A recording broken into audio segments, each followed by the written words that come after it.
વડોદરાની સયાજી હોસ્પિટલમાં ચાંદીપુરમના વધુ 2 શંકાસ્પદ બાળકો દાખલ, કુલ આંક 7 ઉપર પહોંચ્યો. વડોદરાની સયાજી હોસ્પિટલમાં ચાંદીપુરા વાયરસના શંકાસ્પદ કેસો સામે આવવાનો સિલસિલો યથાવત જોવા મળી રહ્યો છે. તેવામાં આજે વધુ 2 બાળકોને શંકાસ્પદ લક્ષણો સાથે હોસ્પિટલમાં દાખલ કરાયા છે.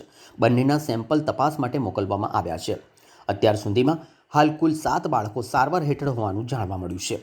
એસએસજી હોસ્પિટલમાં ચાંદીપુરા વાયરસના શંકાસ્પદ કેસોને લઈને આરોગ્ય વિભાગ પણ સતર્ક છે.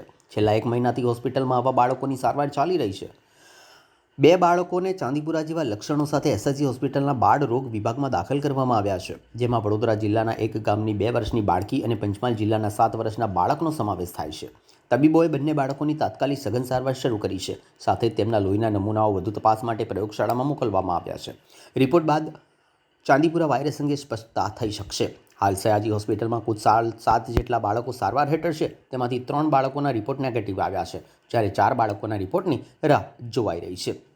આરોગ્ય વિભાગે પણ લોકોને અફવાઓથી દૂર રહેવા અને બાળકોમાં તાવ, ઉલટી, બેભાન થવા કે અન્ય ગંભીર લક્ષણો દેખાય તો તાત્કાલિક નજીકના આરોગ્ય કેન્દ્ર અથવા હોસ્પિટલનો સંપર્ક કરવાની અપીલ કરી છે.